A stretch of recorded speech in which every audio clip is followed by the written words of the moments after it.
다투고 논쟁하고 변론하고 모욕하고 기도는 할 줄 모르는데 내가 아는 것을 주장하는 말싸움은 좋아합니다. 앞에서는 못해요. 뒤에서는 다 전사예요. 장군이에요. 항상 기성교회가 뭐가 잘못됐고 뭐가 문제고 목사들이 뭐가 잘못됐고 늘 이런 불평과 불만이 입에 붙어있죠. 진리를 사랑하지 않는 거예요. 귀를 긁어서 시원하게 해주는 스승들을 찾는데 사람들은 진리는 듣지 않는 때가 온다. 내 대신 속 시원하게 정치 얘기 대신해줄 사람, 내 대신 미운 놈에 대해서 욕해줄 사람. 내가 말씀을 모르는데 어떻게 주님의 음성을 듣고 깨어있다고 자신있게 말할까요? 기도의 능력을 모르는데 어떻게 이 마지막 때를 승리하며 살아내고 주의 다시 오심을 기다릴까요? 결국에는 다 잠드는 거예요. 여러분, 예수님을 사랑함으로 나를 그 발 앞에 묶어둘 수 있는 영성이 지금 이때 그 어느 시기보다 절실하게 필요합니다. 방법론 다른 거 없어요. 골방으로 들어가셔서 기도하세요. 그 발 앞에 앉아 있으세요. 하늘이 열릴 때까지 영으로 기도하세요. 여러분, 이 시대에 깨어있는 사람이 많을까요? 미혹된 사람이 많을까요?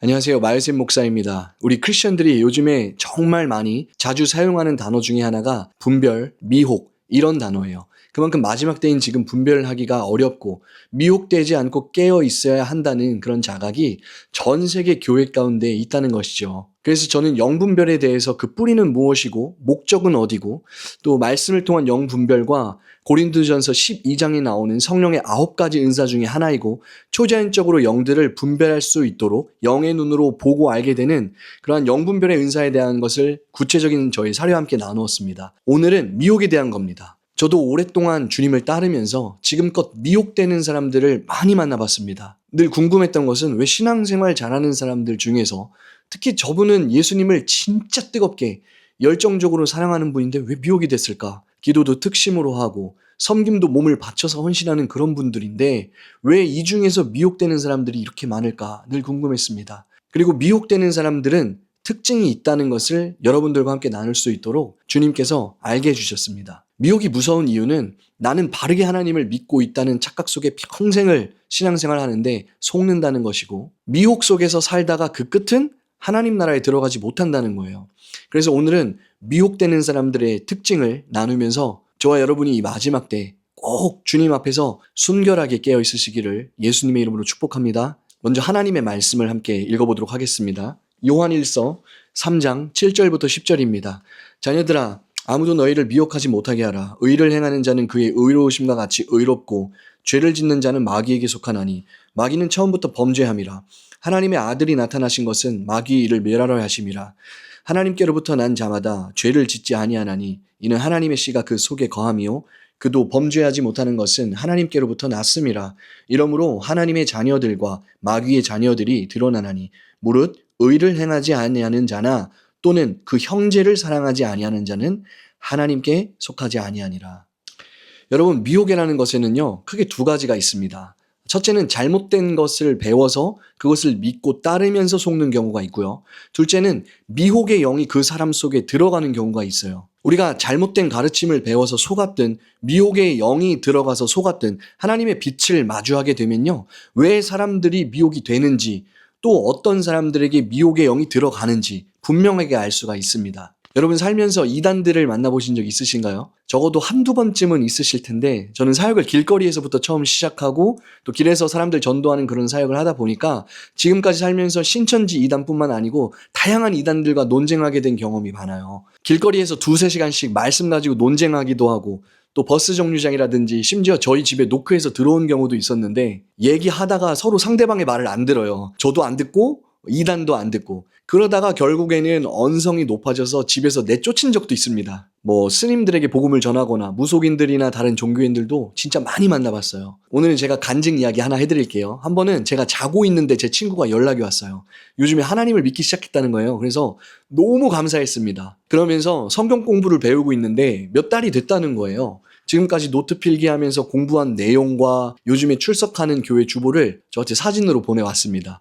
이 친구가 예수님 믿는다는 게 진짜 너무 감사해서 새벽에 잠이 확 깨더라고요. 근데 갑자기 제 영적인 센서가 더듬이처럼 움직이는 거예요. 이거 뭔지는 모르겠는데 뭔가가 이상하다. 그러고 있는데 마침 다음날 압구정동에 있는 커피숍에서 공부를 한다길래 제가 그 다음날 시간이 비어 있었거든요. 그래서 오랜만에 친구도 만날 겸 같이 가도 되냐 이렇게 해서 같이 가게 됐습니다. 다음날이 돼서 기차를 타고 서울로 갔어요. 커피숍에서 기다리니까 한 여자 전도사님이랑 제 친구랑 친분이 있다는 분이 함께 온 거예요.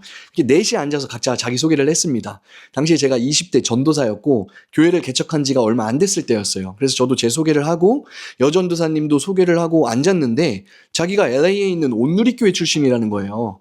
저도 온누리교회 사역자들을 몇 분 알거든요. 그래서 너무 반가웠습니다. 그 여전도사님 인도하는 성경 공부를 시작했어요. 그래서 처음에 듣고 있는데 갑자기 또 영적인 센서가 더듬이처럼 움직이는 거예요. 성경 공부 중간에 제가 그 전도사님을 향해서 이렇게 물었습니다. 혹시 이만희 아세요? 그러니까 제가 이렇게 말을 꺼내놓고도 너무 부끄러운 거예요. 왜냐하면 확신이 아니었고 생각을 먼저 해야 되는데 가끔 그럴 때 생각보다 입이 먼저 움직일 때 너무 부끄러웠는데 속으로 어차피 물 엎질러졌다. 에라 모르겠다 하면서 제가 혹시 만이교 신자세요? 이렇게 물었습니다. 근데 그게 뭐냐면서 질문을 회피하는 거예요. 절대로 대답을 안 하는 걸 보고 그때 확신이 들었습니다. 신천지 이단이구나. 이제 그때부터는 성경 공부고 뭐고 그냥 전쟁인 거예요. 눈앞에서 전투가 벌어졌는데 봐주는 게 어디 있습니까? 저는 걔네들 가짜 복음에 대해서 열심히 토해내고 그 전도사는 드디어 본색을 드러내서 이제는 대놓고 얘기하고 옆에 바람잡이 역할을 하는 사람도 이렇게 거드는데 그 옆에 있었던 제 친구는 저처럼 이렇게 수염을 길러가지고 옆에서 울먹거리고 있는 거예요. 이게 지금 생각해보면 엄청 웃긴 상황입니다. 상상을 한번 해보세요. 그러다가 제가 실수로 커피잔을 바닥으로 떨어뜨리면서 그게 쨍 하고 깨졌거든요.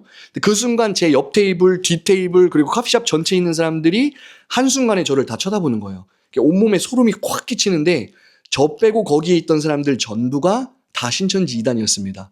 저는 이 친구 데리고 밖으로 나와서 그 이단 리더랑 저랑 서로 큰 소리 치고 덩치들을 몇 명 데려오더라고요. 그거 보고 그때 저도 제정신이 아닌 거예요. 덩치를 데려와서 나를 협박해? 제가 너무 화가 난 거예요. 그래서 외투를 벗어놓고 제가 이렇게 실제 얘기했습니다. 나 집에 안 들어갈 테니까 니네도 오늘 집에 들어갈 생각하지 마라. 한번 끝까지 가보자. 이렇게 말하고 그 사람들한테 달려가니까 결국에 흩어지면서 여기저기로 도망가면서 일단락 마무리가 됐습니다. 그리고 울고 있는 제 친구 녀석 달래고 서울역으로 가서 거기 주차장 계단에서 이 친구에게 다시 복음을 전했어요. 이 상황에 대해서 설명해주고 이단에 대해서 얘기해주고 그 친구 안고 기도하면서 다시 예수님을 왕으로 구주로 이렇게 영접하게 됩니다. 그때 이단에서 빠져나오게 된 이 친구는요, 지금 집사님이 됐습니다. 좋은 교회에서 신앙생활도 잘 하고 있고요. 그 교회 담임 목사님도 제가 직접 만나 뵀었는데 너무 좋은 분이셔서 교회가 너무 좋아서 진짜 하나님 앞에 감사했습니다. 여러분, 저는 이상하게 이런 경험과 간증이 많아요. 불과 몇 달 전에 여기 제주도까지 비행기 타고 와서 대형 교회들마다 돌면서 시위하던 이단들이 있더라고요. 우리 딸이 주일날 예배 드리러 가는데 저 사람들 뭐냐고. 근데 진짜 오랜만에 제 속에서부터 뭐가 이렇게 탁 분노 같은 게 올라오는데 그때 이단들하고 큰 소리 치고 싸워가지고 돌려보낸 적도 있습니다. 여러분들 중에서도 이런 비슷한 경험, 저처럼은 아니겠지만 하신 분들이 있을 거예요. 근데 이단들과 이야기해보면은 잘못된 것을 알려주고 성경적으로 바르게 말해줘도 안 바뀌죠. 마음이 꽉 닫혀 있어요. 자기들이 믿는 그 미혹된 교리를 더 강하게 붙잡고 더 강하게 변론합니다. 심지어 기독교인들과 논쟁하기 위해서 성경 구절을 외우기도 하고 가정도 파괴하고 친구들 그런 관계 다 끊어내면서까지 비정상적으로 맹신으로 그렇게 살아간다는 거예요. 이런 경우에는 미혹의 영이 그들을 사로잡고 있기 때문에 가면 갈수록 더 미혹되고요. 평생 미혹돼서 살다가 끝에는 하나님의 나라에 못 들어간다는 거예요. 그리고 이렇게 미혹된 사람들의 대부분이 사실은 교회 공동체에서 나간 사람들이라는 거죠. 교회에서 상처받은 사람들, 두려움 때문에 이단에 빠진 사람들, 비정상적이고 문제가 있어서 이단으로 간 사람들, 또 스스로 나는 대단히 영적인 사람이야 라고 하는 그런 영적 우월감에 빠져서 사는 사람들. 이게 정말로 진짜 다양한 사람들이 지금도 미혹되고 이단에 빠진다는 겁니다. 또 이단에는 빠지지 않았지만 이 교회 공동체 안에 소속되어 있으면서 미혹의 영에 사로잡힌 채 살아가는 사람들도 정말 많아요. 교리나 교단이 다르다고 미혹됐다는 게 아니라 실제로 미혹의 영에 사로잡힌 사람들이 많다는 겁니다. 그렇다면 왜 미혹의 영에 속을까요? 왜 미혹될까요? 성경은 이거에 대해서 먼저 이렇게 시작을 합니다. 같이 한번 말씀 보겠습니다. 디모데전서 4장 1절. 그러나 성령이 밝히 말씀하시기를 후일에 어떤 사람들이 믿음에서 떠나 미혹하는 영과 귀신의 가르침을 따르리라 하셨으니, 바울은 성령님의 음성을 나누면서 후일에 마지막 때라는 거예요. 이때 미혹의 영에 사로잡히고 귀신의 가르침을 따르는 사람들이 있다. 이렇게 말씀합니다. 여러분, 미혹의 영이 나 미혹의 영이야 하고 다가오지 않습니다. 모든 가르침이 다 주님으로부터 오지도 않고요. 귀신의 가르침이 분명하게 있다는 거예요. 그렇다면 어떤 사람이 미혹되는가? 첫 번째입니다. 사람이 어둠을 초청하면 반드시 미혹됩니다. 이게 무슨 말이냐면 영적인 세계의 가장 기본적인 원리는요. 사람이 영을 초청하는 거예요. 어떤 영이 우리 자유의지를 침범해서 들어오는 경우는 없습니다. 우리가 예수님을 영접할 때도 내 죄를 회개하고 예수님을 나의 왕과 구원자로 의지를 가지고 초청할 때 우리 안에 성령님께서 들어오시죠. 그때 우리는 순간적으로 다시 태어나고 살아계신 하나님을 아빠, 아버지 이렇게 부르면서 예수님을 사랑하는 삶이 시작되는 거예요. 근데 반대로도 마찬가지입니다. 어둠의 세계에서도 어두운 영을 초청하는 동일한 원리가 적용이 돼요. 우리나라는 고조선 때부터 무속신앙이 있었기 때문에 이 무당들의 세계를 아는 것이 그렇게 어렵지가 않아요. 무당들 중에서도 몸이 아파서 모든 병원을 다 찾아다녀도 낫지 않으니까 그때 구판을 벌여서 신내림을 받거나 누름굿 하는 경우가 주변에 흔치 않게 들어보셨죠? 이게 무당병이 아니라 정확하게는 정신질환을 다 영적으로 해석해버린 거예요. 그러니까 그분들의 삶에 큰 상처를 통해 어둠을 마주하게 될 때 보통 우울증이 오고 조현병과 같은 정신병의 문제를 겪게 되거든요. 그러니까 사람도 내면이 스테인리스처럼 튼튼한 사람도 있고 유리컵이나 도자기처럼 깨지기 쉬운 사람도 있는데 큰 충격을 받을 때 어떤 사람은 쉽게 깨지고 갈라지고 상처가 나서 우울증이나 정신적인 문제를 겪게 되는 경우가 많아요. 내가 감당할 수 없는 아픔을 겪게 될 때 그럴 때 영의 세계를 향해 문을 열게 되고 그 벌어진 틈새를 통해서 어둠이 들어오게 되는 거거든요. 이게 사람마다 조금씩 다르게 나타나는데 평소에는 괜찮은데 남들과 비교하거나 슬프고 우울한 환경이 조성되고 어둠이 일할 수 있는 조건만 만들어지면 그때마다 귀신이 장난치고 괴롭히고 가지 말아야 될 곳에 가고 하지 말아야 될 일들을 하고 이렇게 어둠과 미혹이 들어가는 겁니다. 우리가 유물론자가 아니잖아요. 하나님의 말씀으로 세상이 창조됐고 만들어졌고 우리도 영적 존재이듯이 실제로 영의 세계에서는 이런 일들이 비일비재하게 일어나는 일입니다. 그래서 첫 번째 미혹되는 경우는요. 영을 초청할 때 그게 하나님이든 아니면 귀신이나 어둠의 영이든 우리가 초청할 때 그 영이 역사에서 들어가는 경우가 있습니다. 두 번째 미혹되는 이유는요. 사람이 교만하면 그 사람은 반드시 미혹됩니다. 여러분 겸손한 사람들은 언제나 듣고 배워요. 잘못된 것에서 돌이키고자 하는 그런 태도가 있습니다. 설교를 듣거나 성경을 읽고 기도할 때 주님의 빛이 비춰지면 죄가 보이니까 회개하고 순종하기 위해 주님의 말씀 앞으로 가는 게 그게 겸손한 사람들의 특징이에요. 사람들과 대화를 나눠봐도 겸손한 사람은 나이, 지식, 경험 상관없이 누구에게든 배우고 또 배우고자 하는 그 눈빛과 태도가 있고요. 교만한 사람은 그런 태도가 없고 자기께 최고고 자기 말만 하는 거예요. 교만한 사람들은 늘 자기가 옳다고 생각합니다. 문제는 이 교만한 사람들이 성경 많이 읽고 기도 많이 하잖아요. 갈수록 더 교만해집니다. 그리고 본인은 절대로 몰라요. 교만한 사람은 다른 사람을 통해 주시는 하나님의 음성을 더 이상 듣게 되지 않는 순간이 옵니다. 그리고 아이러니하게도 교만하기 때문에 목사가 되는 경우도 실제로 많습니다. 집사님, 장로님, 권사님, 목사님 우리가 뭐라고 부르든 주님을 섬기는 데에는요. 직분이 먼저가 아니라 먼저 하나님의 사랑을 그 사람이 충분히 받았는지 그리고 그 다음으로 하나님을 사랑함으로 섬기기를 원하는지 이게 먼저거든요. 그런데 교만한 사람들은 무시받기 싫어서 높아지려고 하고 교만한 사람들은 자기에게 주신 만큼의 달란트에 감사하지 않고요. 아예 묻어버리거나 아니면 남의 것을 탐내는 마음의 동기로 높아지고 지식을 채우고 자기 옳은 대로 행하게 되는 겁니다. 그래서 야고보서 1장 14절에 보면 이렇게 나와 있습니다. 오직 각 사람이 시험을 받는 것은 자기 욕심에 끌려 미혹됨이니. 여러분 쓰고 아프더라도 제가 이런 얘기를 꺼낼 수밖에 없는 것은요. 우리 중에 누군가를 판단하기 위함이 아닙니다. 좋은 얘기만 하고 부딪히지 않게 말하면 서로서로 다 좋겠죠. 그러나 좋은 게 다 좋은 게 아니에요. 하나님께서는 우리가 어떤 영적 고지에 올라갔든지 먼저 정직하게 스스로를 바라보기를 원하세요. 하나님 앞에 벌거벗은 듯이 설 수 있는 이런 사람들만이 이 마지막 때를 통과하고 승리하는 사람들로 서게 될 것이라고 말씀하십니다. 어쩔 수 없이 저도 말씀드리지만 제가 많은 분들을 만나다 보면 목사의 부르심과 정체성이 없는 분들을 많이 만나게 돼요. 군수교단 나오고 안수를 받았는데 늘 다른 사역자들과 자신을 비교하는 분들이 정말 많아요. 평신도일 때는 은혜 받으러 잘 다녔는데 1년짜리, 2년짜리 신학교 나오고 난 그 이후에는 목이 높아지고 눈빛이 바뀌고 전에 대하던 것처럼 사람들을 대하지 않고 그러면서 속으로는 내가 집사인가 목사인가 이거 늘 헷갈리시는 분들이 한국에 많습니다. 미국이나 캐나다 같은 서구권 사역자들 중에서는 이런 사람을 제가 본 적이 없어요. 오직 한국에서만 왜 이런 분들이 많을까요? 직분과 타이틀 때문에 그래요. 그분들이 주님의 사람들이 아니라는 말이 아니에요. 하나님께서 사랑하시는 그런 분들이십니다. 그런데 이 귀한 하나님의 아들, 딸이 평생을 방황하고 헷갈리고 주님께서 주시는 은혜를 받지 못하는 것을 볼 때 아버지는 마음이 아프신 거예요. 그런데 이 뿌리에 뭐가 있어요? 교만이 있다라는 거예요. 여러분 사랑하고 축복합니다. 제발 교만을 버리세요. 그래야 여러분들이 하나님 앞에서 살아요. 직분도 주님의 은혜를 받는데 방해가 된다면 과감히 버릴 수 있어야 해요. 그 정도 결단과 단호함 없이 어떻게 은혜를 받습니까? 직분이 뭐예요? 타이틀이 뭡니까? 신학교 졸업장, 라이센스입니다. 제가 이렇게 말한다고 해서 거룩한 하나님의 부르심을 무시하는 것이 아닙니다. 메타인지를 하고 객관적으로 현실을 보라는 거예요. 여러분을 목사로, 선교사로, 장로, 권사, 집사로 만드는 것은 먼저는 위에서부터 부르신 여러분을 향한 하나님의 거룩한 부르심이 여러분을 주님의 사람으로 먼저 만드는 겁니다. 이게 안 되니까 장로들이 목사한테 큰 소리치고 따지고 화내고 욕하고 교회에서 정치놀이하고 심지어 목사를 내쫓기까지 해요.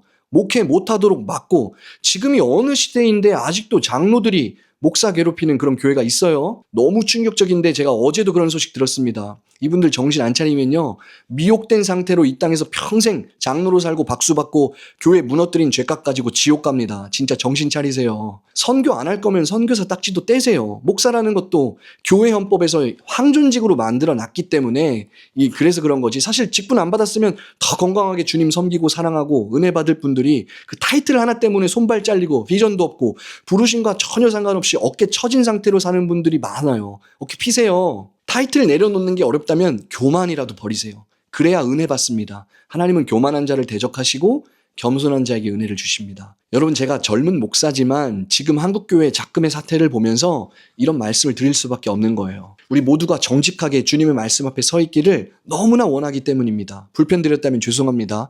우리 아버지 어머니 같은 목사님들, 우리 부모님 같은 장로님, 권사님들, 또 함께하는 동역자들, 전도사님, 집사님, 형제자매님 사랑하고 축복합니다. 중요한 것은 여러분이 이 땅에 태어난 목적과 정체성, 부르심이 중요하다는 거예요. 그러기 위해서 반드시 교만을 버려야 합니다. 그래야만 배울 수 있고 미혹되지 않고 계속해서 자라나고 성장할 수 있는 거예요. 하나님께서 가장 싫어하시는 죄가 교만이고 사탄이 타락한 이유도 교만해서고, 그래서 하나님은 오늘도 교만한 사람을 철저히 대적하십니다. 그리고 겸손한 사람들에게 은혜를 주십니다. 하나님께 부르짖어서 기도하세요. 내 안에 교만을 보여달라고, 빛을 비춰달라고. 그러면 주님께서 숨어있는 교만을 반드시 드러내 주실 겁니다. 그걸 바라보는 게 아프더라도 도망가지 말고 마주하고 노려보세요. 회개하고 주님의 날개 그늘 아래로 피하시기를 축복합니다. 세 번째 사람이 미혹되는 이유는요, 죄를 버리지 않을 때 미혹돼요. 정확히 말하면 죄를 미워하는 태도가 없을 때 미혹됩니다. 저와 여러분 중에서 죄 안 지는 사람이 있나요? 온전하고 완전한 사람이 있어요? 만약에 내가 진짜 온전하다면 주님이 여러분을 에녹처럼 이 땅에서 데려가실 겁니다. 이 땅에 아직 있다는 것은 온전하지 않다는 거예요. 저와 여러분 중에서 죄 안 짓고 사는 사람 없습니다. 10계명의 9개가 행동에 대한 법인데 마지막 10번째는 마음의 법이에요. 행동으로 죄 안 지을 수 있어도 마음의 법까지 지킬 수 있는 사람은 없다는 겁니다. 죄가 뭡니까? 죄는 예수님을 십자가에 못 박혀 몸 찢고 피 흘리고 죽게 만든 것이 죄입니다. 죄가 뭐예요? 하나님과 나 사이를 찢어버리고 끊어놓아서 내가 하나님 편으로 갈 수도 없고 하나님이 나에게로도 오실 수 없는 모든 악이 바로 죄예요. 거룩함 없이는 주님을 볼 수 없고 죄 가지고서는 하나님 만날 수가 없는 거예요. 그래서 죄를 버리지 않는 사람은 결국에는 내가 죄를 사랑하는 그 마음과 태도 때문에 반드시 미혹됩니다. 호세아서 4장에 읽어보면은 이스라엘은 완강한 암소처럼 완강하다, 이런 말이 나옵니다. 여기서 나오는 이 암소는요, 주인의 인도를 거부하고 멍에를 매려고 하지 않고 자기가 먹고 싶은 대로 먹고 가고 싶은 대로 가는 거예요. 이런 이스라엘을 향해서 하나님께서 완강한 암소 같다 이렇게 말씀하세요. 고집이 너무 세서 자기 맘대로 하는 거예요. 그런데 이런 고집의 뿌리가 어디에 있어요? 바로 마음입니다. 하나님께서는 이스라엘을 가리키시면서 목이 뻣뻣하다, 완악하다, 마음이 할례 받지도 못했다 이렇게 표현하시고, 결국 우연히 실수를 하거나 사춘기 때만 방황하는 게 아니라 자기 중심성을 포기하지 않고 하나님보다 죄를 사랑하고 죄가 주는 안정감과 그 욕망을 따라 사는 것, 그게 바로 죄를 버리지 않는 태도, 죄를 사랑하는 태도라는 겁니다. 그래서 말씀이 비춰지고 설교든 사람들을 통해서든 우연을 통해 이런 영상을 보든 하나님께서 말씀하시는데도 암소 같은 사람들은 어때요? 난 들어봤고 알고 있고 넘어지지 않을 수 있고 나도 젊을 때 다 저렇게 해봤고, 이런 교만한 말들을 하는 겁니다.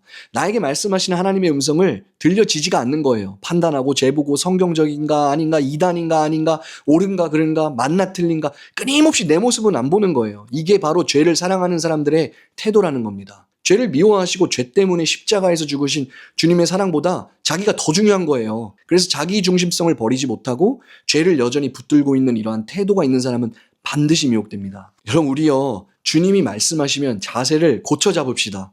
오늘 이 메시지가 주의 음성으로 들리신다면 한번 회개하고 끝내지 마시고 깊은 회개가 일어나고 죄가 끊어지고 자기 중심에서 예수 중심으로 바뀌어질 때까지, 내 안에 고집센 완강한 암수가 꺾여버릴 때까지 주님을 붙잡고 따라가는 저와 여러분이 되시기를 예수님의 이름으로 축복합니다. 앞에서 나눈 교만하지 않고 겸손한 사람이 되는 것, 죄를 버리고 회개하는 사람이 되는 것 다 중요하지만 궁극적으로 우리의 목표와 방향은 진리를 사랑하는 사람이 되는 겁니다.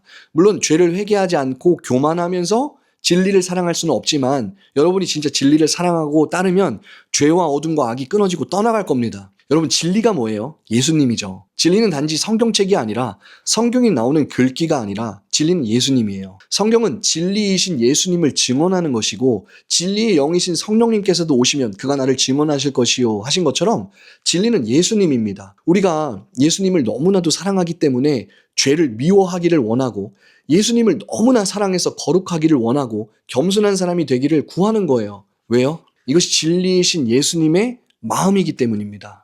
그래서 마태복음 11장 29절 말씀을 보면 나는 마음이 온유하고 겸손하니 나의 멍에를 메고 내게 배우라. 그리하면 너희 마음이 쉼을 얻으리니. 요한복음 17장 19절 또 그들을 위하여 내가 나를 거룩하게 하오니 이는 그들도 진리로 거룩함을 얻게 하려 함이니이다. 히브리서 4장 15절 우리에게 있는 대제사장은 우리의 연약함을 동정하지 못하실 리가 아니오 모든 일에 우리와 똑같이 시험을 받으신 이로되 죄는 없으시니라. 진리를 사랑하지 않는 사람이 미혹되는 이유에 대해서 바울은 이렇게 말합니다. 데살로니가 후서 2장 10절 11절 불의의 모든 속임으로 멸망하는 자들에게 있으리니 이는 그들이 진리의 사랑을 받지 아니하여 구원함을 받지 못함이라. 이러므로 하나님이 미혹의 역사를 그들에게 보내사 거짓 것을 믿게 하심은. 이들은 진리를 사랑하지 않는 거예요. 예수님을 사랑하지 않는 겁니다. 예수님을 사랑하지 않는데 말씀을 지식적으로 많이 알고 영적 진리를 알고 사역을 너무 잘한다면 이런 사람은 반드시 미혹된다는 겁니다. 자기는 하나님의 음성을 듣는다고 생각해요. 분별할 줄 안다고 착각해요. 영적인 고도의 지식이 있다고 그렇게 믿고 삽니다. 이단에 빠지거나 미혹된 사람들의 특징 중에 하나는요, 항상 기성교회가 뭐가 잘못됐고 뭐가 문제고 목사들이 뭐가 잘못됐고 늘 이런 불평과 불만이 입에 붙어있죠. 진리를 사랑하지 않는 거예요. 거짓 것을 믿게 허락하시는 겁니다. 이런 불평과 불만과 판단을 하면서 자기는 이런 문제에 걸리지 않고 기성교회나 목사님들보다 더 뛰어난 사람이라고 자기 입으로 스스로를 정죄하는 사람인데 본인만 모르는 겁니다. 여러분, 비난과 비판은 엄격하게 다른 겁니다. 이 단어의 차이점을 구분하실 수 있으시죠? 마찬가지로 분별과 분간은 다른 겁니다. 분별은 가치, 의미, 옳고 그름을 바르게 판단해서 진리를 선택하기 위한 성장하는 사람들의 필수 조건이지만 분간은 그저 외형이나 기준에 따라 갈라놓는 것 자체가 목적인 거예요. 이런 분간 혹은 구분은 갈라놓고 결국에 혼돈과 무분별을 가져오는 겁니다. 분간하지 말고 분열하지 말고 분별할 수 있도록 여러분이 진리를 사랑하고 붙잡는 분들이 되시기를 축복합니다. 바른 진리 위에 서서 미혹이 다가올 때 내려다보면서 분별이 그냥 되는 그런 분들이 되시기를 축복합니다. 네 번째입니다. 네 번째 미혹되는 사람들의 특징은요, 듣기 좋은 말만 듣는 사람들은 반드시 미혹돼요. 디모데후서 4장 3절에서 4절까지 쉬운 성경으로 제가 읽어드리겠습니다. 사람들이 참된 진리는 들으려고 하지 않고 오히려 자기들을 즐겁게 해주며 마음에 드는 말만 하는 선생들을 찾으려는 때가 올 것입니다. 그들은 진리에 귀 기울이기보다는 거짓된 이야기와 가르침을 따를 것입니다. 여러분, 요즘에 스승 없는 사람 없죠? 다 있어요. 왜냐하면 모두가 유튜브 스승님, 박사님들을 통해서 배우기 때문입니다. 역사상 그 어느 때보다 방대한 지식을 가장 쉽게 얻을 수 있고, 하버드 굳이 거기 가지 않아도 배우고자 하는 태도만 있으면요, 언제든지 세계적인 석학들의 지식을 실시간으로 들을 수 있는 시대예요. 그런데 바울이 얘기하는 거예요. 사람들이 참된 진리는 들으려고 하지 않고 자기들을 즐겁게 해주고 마음에 드는 말만 해주는 그런 선생들을 찾는데요. 진리보다는 거짓된 이야기와 가르침을 따른다는 거예요. 바울이 말한 그때가 바로 지금입니다. 우리를 즐겁게 해주는 프로그램이 얼마나 많습니까? 좋은 말 해주는 선생님들이 얼마나 많이 있어요. 유익하지 않은 건 하나도 없어요. 다 너무 재밌습니다. 심지어 하나님의 말씀을 전하는 이 설교조차도요, 자기들을 즐겁게 해주는 말을 누가 잘 해주는지, 마음에 드는 말을 해주는지 그런 선생들, 교사들을 찾는다는 거예요. 내 대신 속 시원하게 정치 얘기 대신해줄 사람, 내 대신 미운 놈에 대해서 욕해줄 사람, 그게 경제든 마지막 때든, 심지어 이 재림에 대한 것도요, 아무리 성경적으로 이야기를 쉽게 풀어서 얘기해줘도요, 다 자기가 듣고 싶은 스승들 이야기만 들으면서 진리를 따르지 않는 거예요. 어떤 사람들은 꼭 어렵고 논리적이고 신학적이고 말을 이리저리 꼬아서 이야기해야지만 그게 맞다고 생각하는 사람들도 많습니다. 바울이 말하는 거예요. 귀를 긁어서 시원하게 해주는 스승들을 찾는데 사람들은 진리는 듣지 않는 때가 온다. 그래서 죄에 대해서, 거룩에 대해서, 부정부패에 대해서, 공산주의에 대해서, 악에 대해서 이야기하면 사람들이 좋아하지 않습니다. 교회들도 사람들이 좋아하지 않는다고 진리를 외치지 않고 타협하기 시작하니까 진리를 따르지 않는 공동체가 돼버리는 거예요. 사교 모임이 되는 겁니다. 여러분, 마지막 때인 지금은요, 진리를 사랑하지 않으면 미혹됩니다. 진리는 반쪽짜리 축복만 붙잡는다고 그게 진리가 아니에요. 진리 전체를 붙잡고 사랑하고 따라가는 겁니다. 그래서 진리를 따르지 않는 사람들, 미혹되는 사람들의 특징을 바울이 말하는 거예요. 디모데 전서 6장 4절에서 5절 쉬운 성경입니다.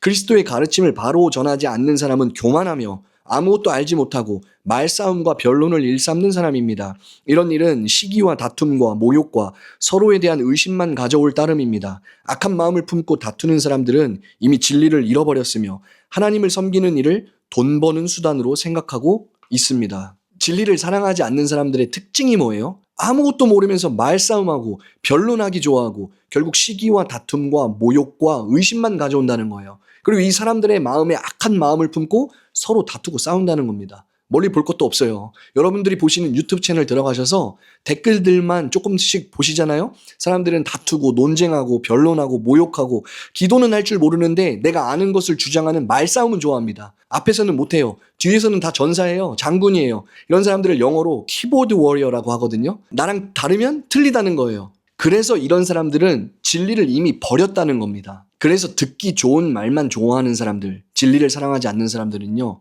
반드시 미혹됩니다. 여러분, 이 시대에 깨어있는 사람이 많을까요? 미혹된 사람이 많을까요? 여러분이 판단해 보시기를 바랍니다. 5번째, 미혹되는 사람들의 특징이 있어요. 말씀에 대한 균형 없이 감정적이고 영적 체험만 추구하는 사람들은요, 이 사람들은 반드시 미혹됩니다. 여러분, 요즘 사는 게 참 바쁘죠. 다들 바쁘다는 말이 입에 붙어 있지만 아무리 바빠도 재밌는 컨텐츠나 소식은 다 챙겨봅니다. 넷플릭스, 디즈니, 유튜브 영상들.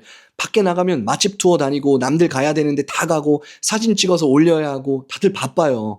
우리의 감각을 자극하는 놀거리, 볼거리, 먹거리가 너무 많습니다. 할 수 있을 때 하면 참 좋죠. 그런데 하나님의 말씀 앞에 진득하게 앉아서 말씀을 읽어내려가고 묵상하고 곱씹고 주의 음성을 듣고 기도하는 자리에 머무는 것은 갈수록 어려워지고 있어요.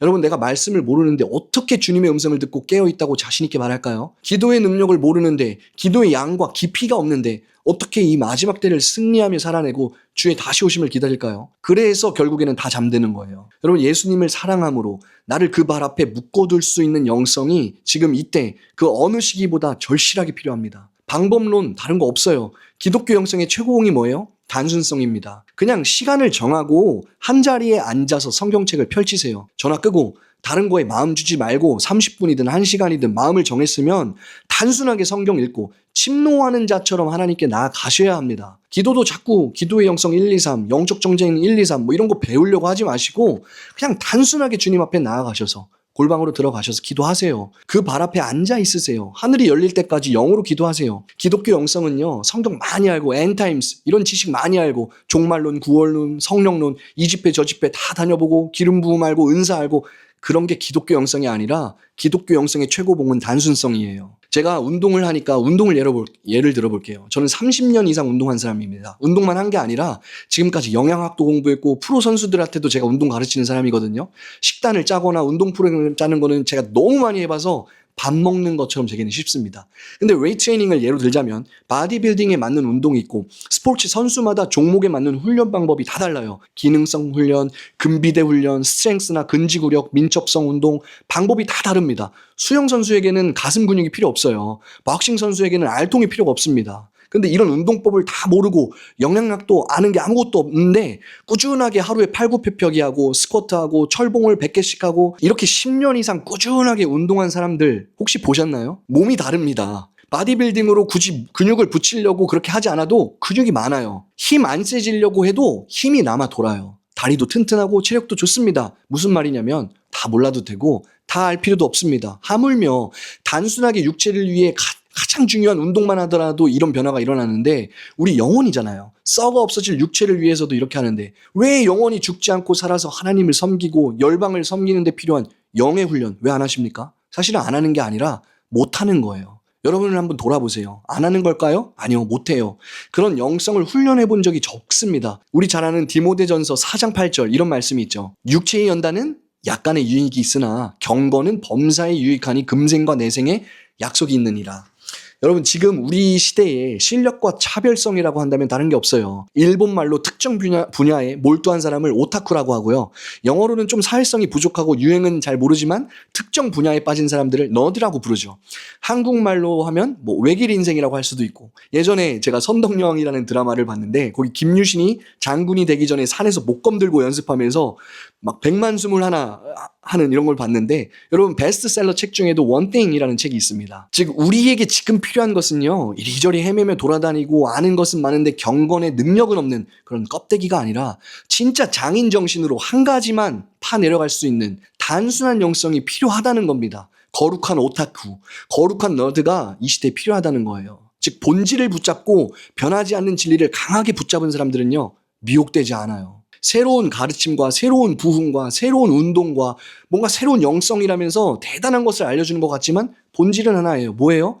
말씀과 기도를 붙잡는 겁니다. 미혹되는 사람들은 이런 본질을 붙잡지 않고 감정적이면서 말씀을 모르고 기도의 자리를 떠나 한순간에 불받고 능력받고 기름 부음 받는 것을 좋아하다가 그렇게 미혹되는 거예요. 여러분, 좋아 보인다고 아무거나 먹어치우면 배탈 납니다. 그래서 우리는 진득하게 한자리에 앉아서 말씀을 읽는 영성, 진짜 돌파하는 영성은 기도의 자리에서 뚫어내는 거지, 신령해 보이는 사람이 안수기도 한다고 해서 그게 열리는 게 아닌 것을 잊지 마시기를 축복합니다. 내 하나님은 내가 만나고 여러분의 하나님은 여러분이 직접 만나는 거예요. 오늘 메시지를 정리해 보겠습니다. 잠언 3장 7절 말씀을 보면 이런 말씀이 있습니다.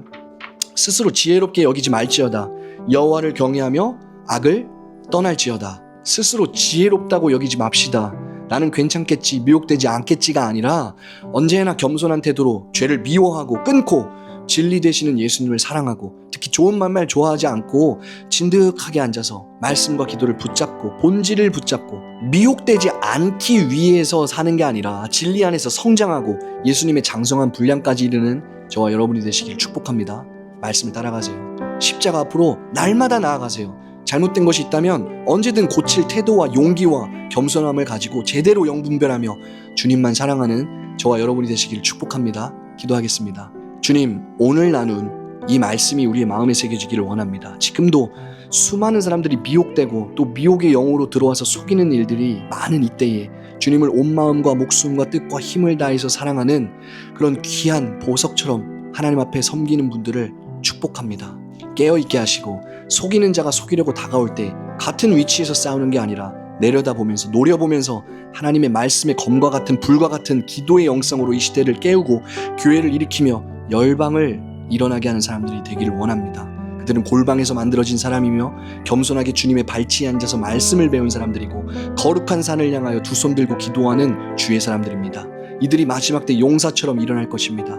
이 말씀을 듣고 깨어날 사람들이 깨어나고 회개하는 것을 부끄러움과 수치로 여기지 않고 말씀 앞에서 엎드려지며 진리 되시는 예수님만 사랑할 수 있도록 성령 하나님 도와주시고 오늘도 인도해 주세요. 말씀해 주세요. 가르쳐 주세요.